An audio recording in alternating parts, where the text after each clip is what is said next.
Hi കൂട്ടുകാരെ, പുതിയൊരു വീഡിയോയിലേക്ക് എല്ലാവർക്കും സ്വാഗതം. ചെമ്പനീർ പൂവിന്റെ വരാൻ പോകുന്ന ഒരു അടിപൊളി എപ്പിസോഡിന്റെ റിവ്യൂ ആണ് കേട്ടോ പറയുന്നത്. ഇങ്ങനെ ശ്രീകാന്തിന്റെ വിവാഹം കഴിഞ്ഞ കാര്യമൊന്നും അറിയാതെ വീട്ടിലെ വിശേഷങ്ങളൊക്കെ അറിയാനായിട്ട് അച്ഛമ്മ രേവതിയെ വിളിക്കുന്നുണ്ട്. എടുത്ത പാടെ ഇത്രയും നാളും രേവതി തന്നെ വിളിക്കാത്തതിൽ പരിഭവിക്കുകയാണ് അച്ഛമ്മ.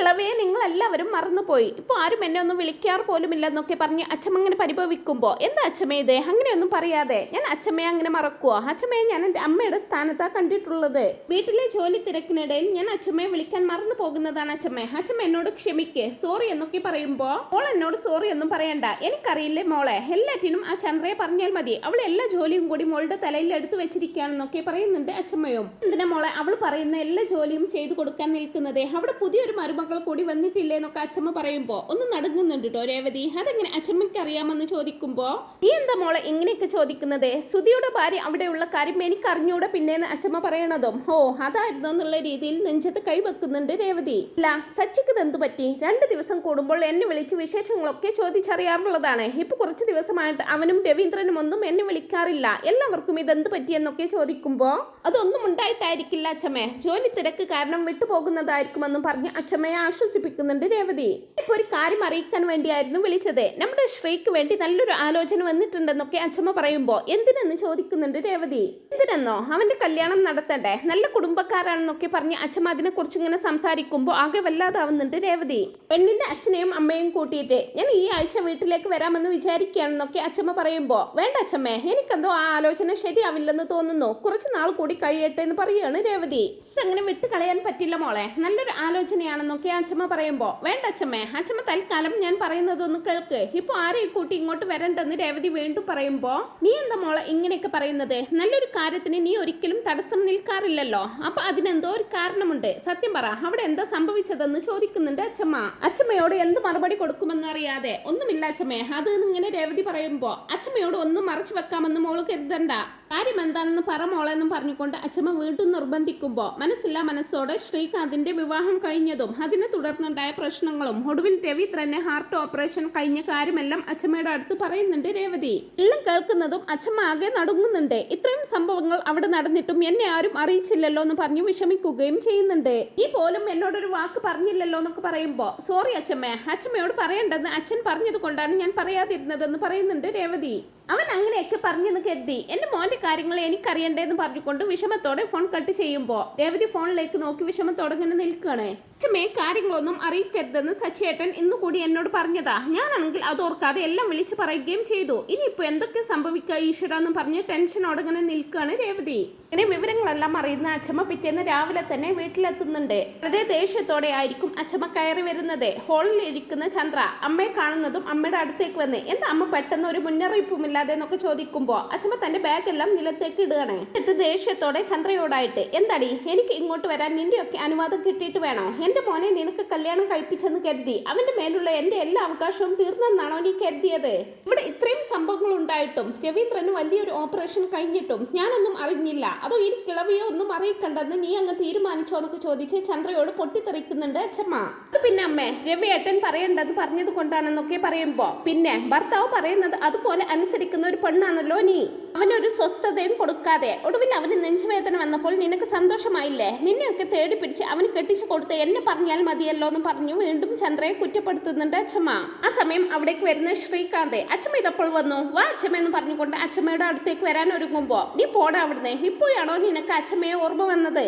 ശ്രീകാന്ത് ആണെങ്കിൽ കാര്യം മനസ്സിലാക്കാതെ എന്താ അച്ഛമ്മയെന്ന് ചോദിക്കുമ്പോ എന്താണെന്ന് നിനക്കറിയില്ലേ? എന്റെ മോനെ നീ എല്ലാവരുടെയും മുമ്പിൽ വെച്ച് അപമാനിച്ചില്ലേ?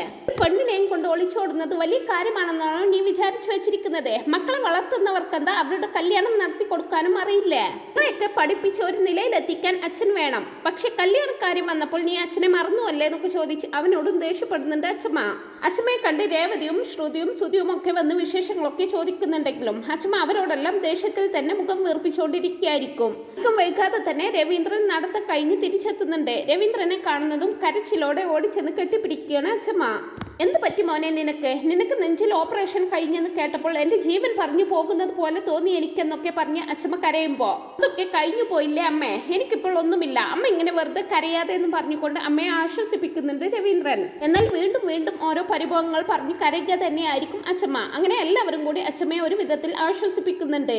അച്ഛമ്മയ്ക്ക് രേവതി വെള്ളം കൊണ്ടുവന്ന് കൊടുക്കുമ്പോൾ രവിക്ക് കൊടുക്കുക, അവൻ നടന്നു വന്നതല്ലേ എന്ന് പറയണതും ജോഗിങ് കഴിഞ്ഞു വന്ന ഉടനെ വെള്ളം കുടിക്കാൻ പാടില്ല അച്ഛമ്മ എന്ന് പറഞ്ഞു കൊടുക്കുന്നുണ്ട് സുധി. അമ്മ വീണ്ടും പറയുന്നത്, എന്നാലും എന്റെ രവി, നിനക്ക് ഇങ്ങനെ ഒരു അവസ്ഥ വന്നല്ലോ, ഇത്രയും പേര് ചുറ്റിലും ഉണ്ടായിട്ട് എന്ത് പ്രയോജനം? ഭാര്യ എന്നും പറഞ്ഞു ഒരുത്തി ഇവിടെ ഉണ്ടല്ലോ, വെറും കളിമണ്ണാണ്, ഒരു ഗുണവുമില്ല. എന്റെ മോനെ നീ ശരിക്കും നോക്കുന്നില്ലല്ലേ എന്നും പറഞ്ഞുകൊണ്ട് വീണ്ടും ചന്ദ്രയെ കുറ്റപ്പെടുത്തുന്നുണ്ട്.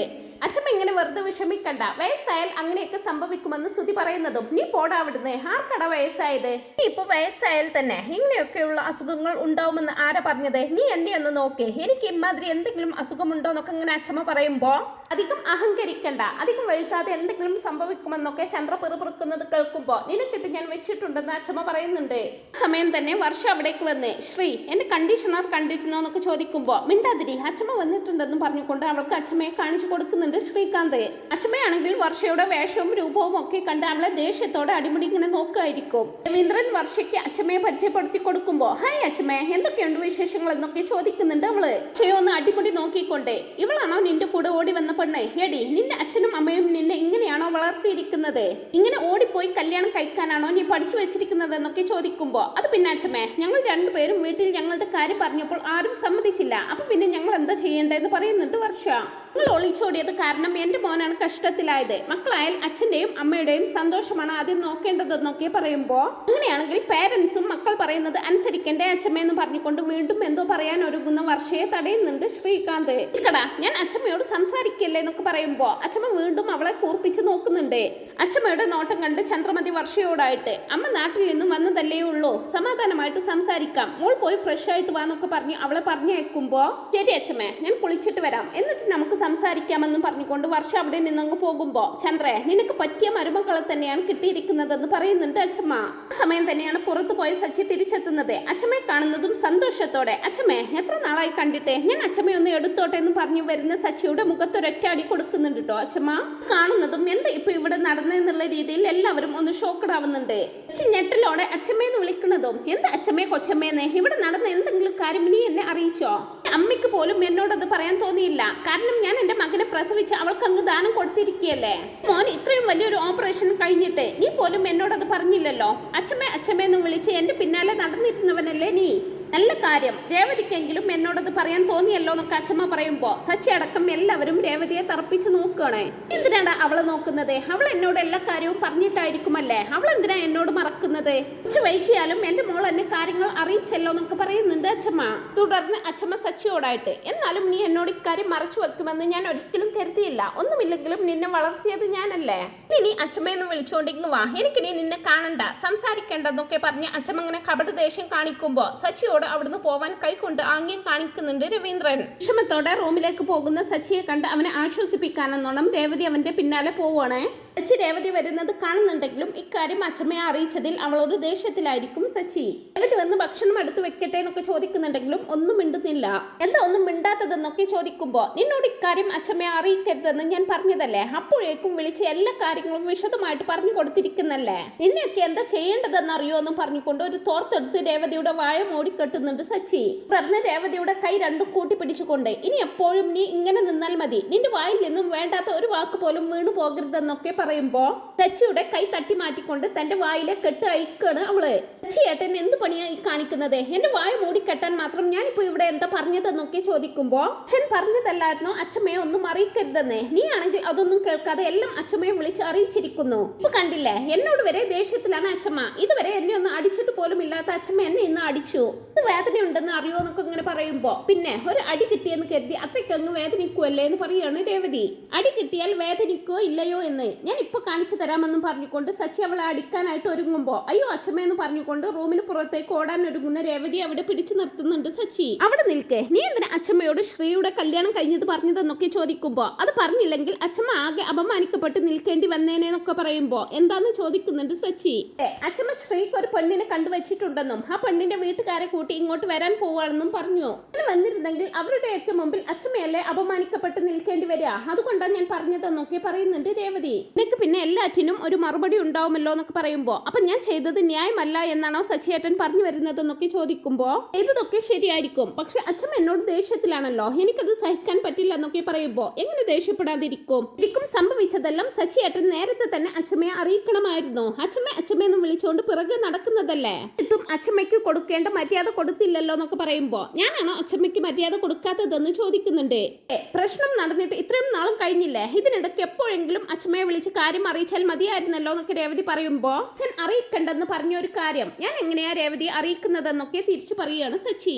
എന്ന് വെച്ച് എത്ര നാൾ ഇത് മറച്ചു വെക്കാമെന്നാണ് കരുതിയിരുന്നത്? അച്ഛമ്മ എന്റെ ജീവനാണെന്നാണല്ലോ സച്ചിയേട്ടൻ എപ്പോഴും പറയാറുള്ളത്. നമ്മുടെ അടുത്ത് സ്നേഹം കാണിക്കുന്നവരോട് നമ്മൾ ഒരിക്കലും കള്ളം പറയരുത്. എനിക്കൊരിക്കലും കള്ളം പറയാനൊന്നും പറ്റില്ല, അതുകൊണ്ടാണ് ഞാൻ എല്ലാ സത്യവും പറഞ്ഞതെന്നും പറഞ്ഞ് തന്റെ ഭാഗം ന്യായീകരിക്കുകയാണ് രേവതി. ഇതുവരെ അച്ഛമ്മ എന്നോട് സംസാരിക്കാതിരുന്നിട്ടില്ല രേവതി, അതിലാണ് എനിക്ക് വിഷമം. അച്ഛമ്മയ്ക്ക് വാശിയാണെങ്കിൽ എനിക്കും വാശി തന്നെയാണ്. ഞാനും സംസാരിക്കുന്നില്ലെന്നും പറഞ്ഞുകൊണ്ട് സച്ചി റൂമിൽ നിന്നും പുറത്തിറങ്ങാതെ തന്നെ നിൽക്കുകയാണ്. രേവതി സച്ചിയെ ഭക്ഷണം കഴിക്കാനൊക്കെ വിളിക്കുന്നുണ്ടെങ്കിലും അച്ഛമ്മയോടുള്ള പിണക്കത്തിൽ റൂമിൽ തന്നെ ഇരിക്കുകയാണ് സച്ചി.